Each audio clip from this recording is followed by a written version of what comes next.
Meus amados irmãos, a paz do Senhor Jesus, tudo bem com vocês? Queridos irmãos, abra sua Bíblia, 1 Samuel, capítulo 1, quando os irmãos estão abrindo. Louvo a Deus por essa oportunidade também, pelo confiando no nosso pastor presidente, Osia Gomes, de nos confiar, de poder estar ministrando a palavra de Deus aos vossos corações nesta noite. Não pedindo muito aos irmãos, será que poderiam ficar em pé, por gentileza? Para nós lermos a palavra de Deus. Glória a Deus, não serei longo na palavra, mas eu tenho a palavra de Deus para o seu coração nesta noite. Quem achou, diga amém. 1 Samuel, capítulo 1, diz assim, a partir do versículo 1. Houve um homem de Ramataim, Zofim, da montanha de Efraim, cujo nome era Eucana, filho de Jorão, filho de Eleu, filho de Tou, filho de Zuf, Efrateu. Esse tinha duas mulheres, o nome de uma era Ana e o da outra Penina. E Penina tinha filhos, porém Ana não os tinha. Subia, pois, este homem da sua cidade de ano em ano a adorar e a sacrificar ao Senhor dos exércitos em Siló. Estava ali o sacerdote do Senhor, Hofni e Finéias, os dois filhos de Eli. E sucedeu que no dia em que Eucana sacrificava, dava ele porções a Penina, sua mulher, e a todos os seus filhos, e a todas as suas filhas. Porém a Ana dava uma parte excelente, porque amava Ana, embora o Senhor lhe tivesse cerrado a madre. Diga comigo, embora o Senhor lhe tivesse cerrado a madre. E a sua rival continuamente a provocava para irritar, porque o Senhor lhe tinha cerrado a madre. Amém? Tomai vosso assento. Meus amados irmãos, hoje, culto da família, vemos aqui o quanto que Deus tem falado poderosamente em nossas vidas. Eu muito alegrei-me quando a irmã Larissa, ela testemunhou, um grande testemunho. Eu falei, Jesus é tão bom, que confirmou a mensagem que queimou em meu coração. Porque para Deus nada é impossível. Você crê nisso, que para Deus nada é impossível? Queridos, olhamos aqui para este homem chamado Eucana. Eucana, como está escrito no primeiro livro de Crônicas, capítulo 6, quando fala sobre a genealogia do povo judeu ali, da tribo de Levi. Ele pertencia à tribo de Coate, os coatitas, ou seja, da família de Coate, da tribo de Levi. E ele então morava nessa região em Siló. E quando você faz um estudo, você depara que dessa região onde morava até Siló, era aproximadamente 40 quilômetros. E a palavra de Deus registra em Deuteronômio capítulo 16, versículo 16, que pelo menos uma vez ao ano, ou 3 vezes ao ano, o homem tinha obrigação de ir onde estava a arca do Senhor. Ele ia lá para poder comemorar a Páscoa, para poder comemorar a festa da cabana e também para poder comemorar o Pentecoste. Nós sabemos que a Páscoa comemorava justamente a libertação do povo de Israel do Egito, porque a festa da cabana, para lembrar os 40 anos que o povo de Israel pôde estar no deserto, armando e desarmando cabanas. E a festa do Pentecoste para celebrar a colheita. Nós ouvimos nesta noite sobre a providência de Deus. E a palavra do Senhor fala que ele saía da sua região para ir lá em Siló, onde estava a arca do Senhor. Vemos que Eucana, ele tinha família. Embora a palavra do Senhor ela não dá base até mesmo para ter um relacionamento poligâmico, Eucana tinha 2 mulheres. Vemos aqui que Eucana não era perfeito. Diga comigo, Eucana não era perfeito, porque não existe pessoa perfeita.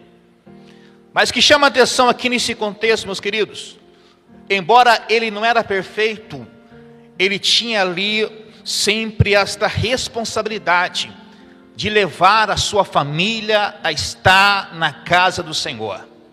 Isso é lindo. Porque às vezes a pessoa preocupa em estar na casa de Deus, mas não preocupa em trazer a sua família. O que vemos aqui que Eucana, nesses 40, 50 quilômetros que ele morava da distância de Siló, ele não media sacrifício para levar a sua família para o sacrifício. E segundo o código de Hammurabi, na época da antiga Babilônia, que esse código civil determinava o quê? Quando o homem era casado com a mulher e não gerava filho, ele podia ter a segunda esposa. Porque ter filho naquela época era sinônimo de quê? De bênção. Por outro lado, não ter filho era sinônimo de maldição. Entendemos aqui que ele casou com Ana.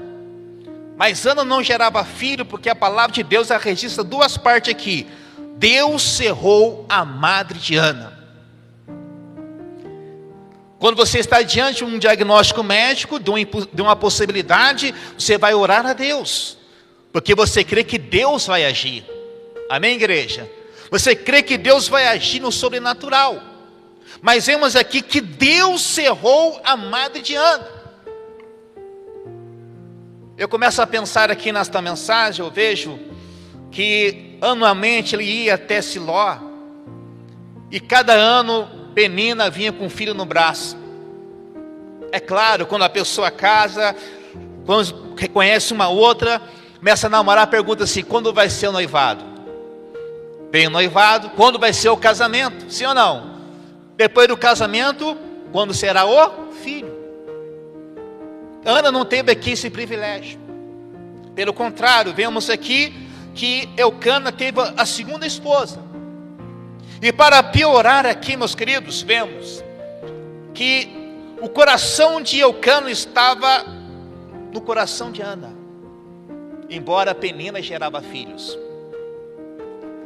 Imagina, todo ano a palavra do Senhor fala que quando chegava na hora do sacrifício para poder adorar a Deus, ele separava lá, adorava ao Senhor, pegava a melhor parte, dava para Ana, mas Penina dava outras partes com os filhos. Sabe aquela pessoa que zomba? Até mesmo com o olhar, o seu sentar já está dizendo a palavra. Linguagem corporal, o jeito de sentar, o jeito de olhar já é uma palavra. Eu vejo isso aqui dentro da igreja. Quem sabe olhar de Penina assim: olha, você não pode gerar filho, mas eu gero.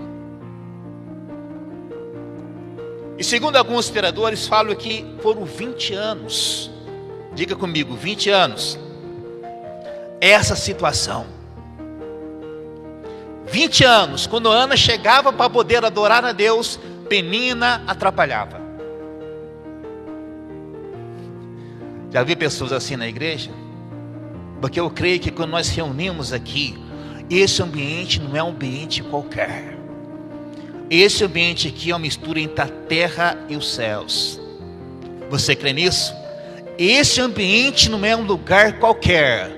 Esse ambiente é um lugar sobrenatural, onde existe uma mistura entre a terra e o céu. Nós estamos prestando culto a Deus e Jesus está em nosso meio. Mas entendemos aqui que todas as vezes ela ia adorar a Deus, Penina zombava. Você sabia que em nossos dias existem peninas modernas? Eu orava e Deus falava no meu coração: existem peninas modernas em nosso meio, pastor. Quais são elas? Aquelas que atrapalham você prestar o culto a Deus. Já viu aquele crente abençoado que você está no culto adorando, já começa a querer conversar com você? Às vezes traz assunto que não tem nada a ver com o contexto do culto. E você vem na igreja. Quando você vem no culto, diga glória a Deus. O que aprendemos? Que você tem que vir para a igreja e estar no culto. Você está na igreja é uma coisa, estar no culto é outra. Você precisa estar no culto, adorando a Deus, exaltando ao Senhor. Então Penina atrapalhava Ana de prestar seu culto a Deus. Em nossos dias tem muitas peninas em nosso meio, modernas, que atrapalham até mesmo nós prestarmos o culto ao Senhor. Se você está perto do abençoado que fica só conversando no culto, fala assim: querido, para com isso. porque o meu negócio é servir a Deus. Quem sabe a minha bênção está aqui hoje. Quem sabe a sua bênção está no momento da noite. Mas existe uma penina tentando atrapalhar você de servir a Deus, de estar conectado ao Senhor. Aqui não é uma esfera, até mesmo a pessoa está na mídia, até mesmo no virtual. Aqui é espiritual. Diga comigo, esse ambiente não é virtual, é espiritual. Quem crê nisso, diga amém. Embora nós somos aqui físicos, estamos dentro do corpo físico, mas somos espirituais. Então existem meninas modernas que vêm para o culto, mas atrapalham você prestar seu culto. Lembrava-me nesta tarde, na nossa congregação no bairro de Vista Alegre, na época, existia lá um trabalho, já na festividade, eu fui lá. Hoje é uma bênção, a região é tudo iluminada, a rua para chegar até lá na congregação, mas na época não era assim, era tudo escuro. Hoje Deus me deu um carro, mas na época era bicicleta, era festividade. Eu fui para o culto, e chegando lá, aquelas meninas que estão na igreja, mas não estão no culto, aqueles abençoados lá fora, conversando, eu lá comecei a conversar com ele, porque às vezes você distrai com meninas assim. Daí eu pensei, sabe uma coisa, não vou perder meu tempo. Diga comigo, não vou. Diga com fé, não vou perder meu tempo. Eu resolvi entrar na casa de Deus. E você tem que estar perto, geralmente, da pessoa que é melhor do que você. Tribulado não. Porque tem pessoas que vêm na igreja, passando, vem anos e é a mesma coisa. Eu entrei e fiquei lá na frente do irmão do glória a Deus, aleluia. Daquele irmão que a mocidade estava cantando, está levantando a mão para o céu, dando glória a Deus. Daquele irmão que quando a sua oração estava louvando a Deus, já estava ali dando glória, batendo palmas, sentindo a presença de Deus. Eu falei, opa, é lá que eu preciso estar. Porque este irmão está na igreja, está no culto, eu preciso estar na igreja, também está no culto. Meus amados, foi lindo, foi a melhor decisão que eu fiz. Passando uma luta, uma adversidade, fiquei do lado do irmão. Daí Deus usou o pregador, falou comigo naquela noite, justamente a palavra que eu precisava ouvir. Então você precisa ter atitude, porque eu creio que nesse templo é um lugar de milagre. A irmã Larissa pode testemunhar nesta noite, esse templo aqui não é qualquer lugar, não é como é que a igreja basílica tão grande, vem milhares de pessoas poder adorar uma pequena imagem, que precisa ser carregada. Até mesmo por esses dias eu ouvi assim, olha, tem que tirar o pó dessa imagem que está cheia de pó, mas nós servimos ao Deus que está escrito lá em Salmo 113, que Ele curva para ver o que está nos céus e na terra. O Deus que você serve, que é o Silvio, Ele é tão grande, que o céu do céu não pode conter a sua grandeza. O que é lindo é que Ele está neste lugar, para poder ouvir a sua adoração, para poder ouvir o seu clamor. Você crê nisso? Então já começa a glorificar ao Senhor, porque Ele está nesta casa. Ana, ela resolve ter uma atitude diferente. O que ela fez? Ela parou de dar ouvido à Penina, que tirava ela do culto, porque lá em Siló tinha o tabernáculo, lá em Siló existia a arca, lá em Siló tinha sacerdote, lá em Siló tinha sumo sacerdote, lá no Siló tinha a presença, mas Ana ia para o culto, não prestava a Deus ali a sua adoração, porque aquela mulher impediu de Ana de chegar a Deus. 20 anos, mas o que é lindo aqui, que Ana, ela resolve tomar uma atitude. Diga comigo, é necessário não apenas estar na igreja, mas estar no culto, fala com fé, mas também tomar atitude. Qual a sua atitude nesta noite? Porque enquanto Ana estava dando ouvido para Penina, ela não movimentava os céus em seu favor. Enquanto você está dando atenção para aqueles que não acreditam em você, você não vai movimentar os céus em teu favor. Vemos que ela estava do templo, lá tinha a arca da aliança, A arca da aliança simbolizava a presença de Deus. Diz alguns historiadores que quando Deus manifestava a sua presença na arca, diante dos querubins, uma luz azul e clareava aquele local, o lugar santo dos santos. Mas ela parou de ficar chorando diante de Penina, porque Penina, ela alimentava da tristeza de Ana. Penina é aquela pessoa que não, olha, já sou abençoado por Deus, mas tá, amém, se eu já sou abençoado por Deus, eu vou ajudar meu irmão também a ser abençoado. Pelo contrário, Penina era abençoada, mas ela não contentava apenas ser abençoada, mas ela também queria pisar em alguém. Conhece alguém assim? É abençoado por Deus, mas não contenta apenas ser abençoado, quer pisar em alguém. Quem usa é Deus, quem chama é Deus, a obra é dele, nós somos dele. E como foi falado nesta noite, nós estamos caminhando para os céus. Ana resolve tomar uma atitude. Qual foi? Ela parou de ficar chorando diante de Penina. Talvez você tenha chorado para lugar errado, para pessoas erradas, falando o seu problema para pessoas erradas. Você precisa apresentar diante de Deus a sua necessidade. Você precisa chorar na presença de Deus.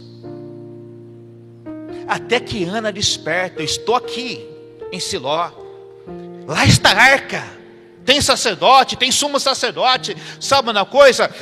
Não vou chorar diante de Penina, eu vou chorar dentro do templo. Você crê nisso? Que quando você chora, você fala, Deus ouve a sua oração? O que ela faz? Ela resolve agora, diz a palavra, que ela está dentro do templo e começa a apresentar diante de Deus o seu sonho. Qual era o sonho de Ana? Ser mãe. Talvez ela olhava assim, olha, Sara era estéril, e Deus abriu a malha de Sara. Rebeca era estéril, Deus abriu a malha de Rebeca. Raquel era estéril, e Deus abriu a malha de Rebeca, diz Raquel. Então se Deus fez isso com elas, pode fazer também comigo. O mesmo Deus que fez milagres no passado, também faz nos dias de hoje. A sua mão não está encurtada, as suas mãos estão estendidas. Você crê nisso? As mãos de Deus estão estendidas. Ela vai orar. Já vamos caminhando para o final da mensagem. Ela vai orar. E segundo a tradição, que quando o judeu vai orar, ele grita, ele clama. Mas a tristeza de Ana era tão grande que ela começa apenas a mover os seus lábios. Tamanha era a tristeza. Mas só que tem um detalhe: a sua mente movia, os seus lábios falavam bem baixo, mas Deus estava ouvindo a oração de Ana. Deus está ouvindo a sua oração.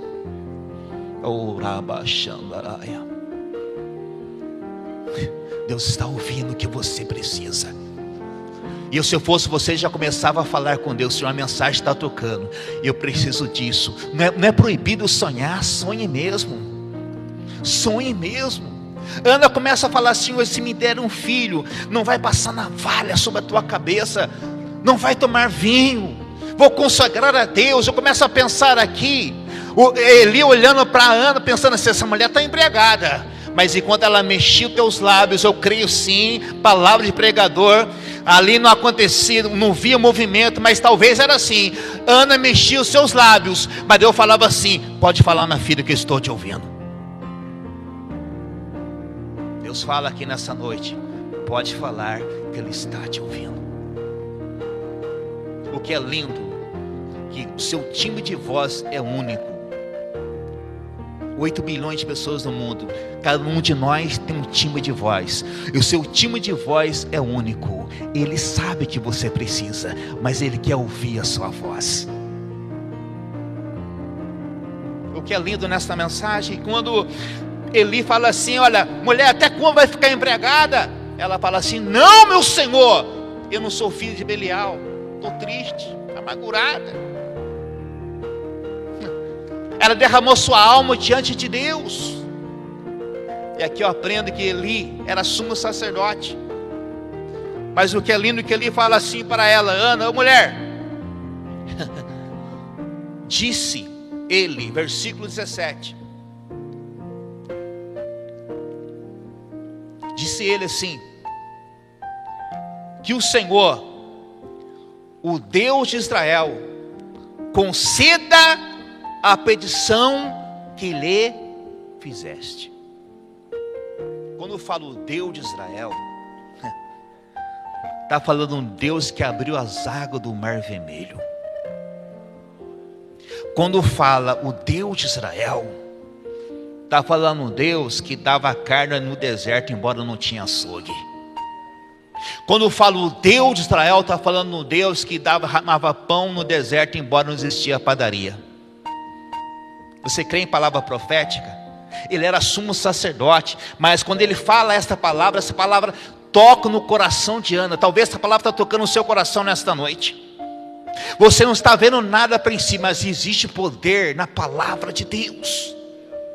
O que é lindo é que quando ela recebe aquela palavra, diz a palavra do Senhor, que ela levanta daquela angústia. Já não era mais triste o seu semblante. Ela levanta, ela alimenta e adora. Coloque-se em pé, por favor, já estou terminando. Ela pediu, ela chorou, ela derramou e agora ela adora. Mas ainda não estava com o filho no braço. Mas o que eu vejo aqui, que pela fé, ela já tomou posse da sua bênção. Como você vai agir agora? A fé é a certeza de que haveremos de obter aquilo que nós não vemos. Acontece que o milagre não aconteceu neste momento. Ela volta para a sua terra. E ao voltar lá para a sua terra, na sua cidade, na sua casa, enquanto ela estava lá no seu ato com seu esposo, diz a palavra que Deus lembrou da oração de Ana.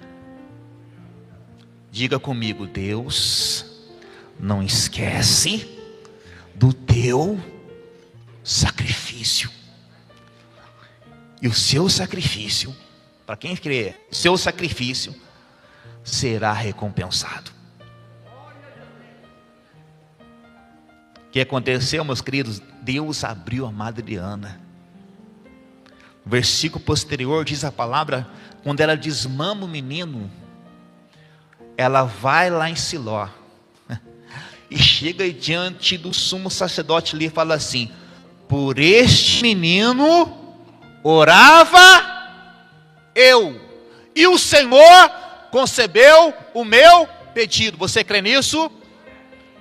Que haverá testemunha aqui nesta noite. Ou seja, posteriormente, talvez amanhã, você que está pedindo a Deus, você vai subir aqui como a irmã Larissa pôde testemunhar. Você vai contar testemunho o que Deus está fazendo na sua vida através de sua adoração. Vamos orar, põe a mão no seu coração. Só na próxima, me dá a menção, por favor, não vou gritar. Retorne aqui, por favor. Põe a mão no seu coração. Oh glória, te amo. Agora você vai exercitar sua fé juntamente com a minha. O que você precisa? Talvez seu milagre vai acontecer quando você estiver indo para a sua casa. Eu não sei como você saiu da sua casa nesta noite, mas talvez o seu milagre vai acontecer quando você chegar na sua casa. Isso para quem crê. E você vai testemunhar como Ana. Por esta bênção orava eu, por esse trabalho orava eu, por esse marido orava eu, por essa enfermidade orava eu, por essa dificuldade orava eu, e Deus atendeu o meu clamor. Prepara-te, virá dia de festa sobre a sua vida. Oremos. Pai querido, graças te damos pela tua palavra. Tua palavra é linda e maravilhosa. Os teus servos têm ouvido ela neste momento. Nós temos a vez mais colocado na tua presença. Eu peço a ti em nome do Senhor Jesus Cristo, porque eu creio que há poder na tua palavra. vai tocando agora, meu Deus Cristo, sem enfermidade, da cabeça à planta dos pés, vai arrancando toda enfermidade, pessoas que têm sonhado, apresentado agora o teu sonho, Senhor, oramos em nome do Senhor Jesus Cristo.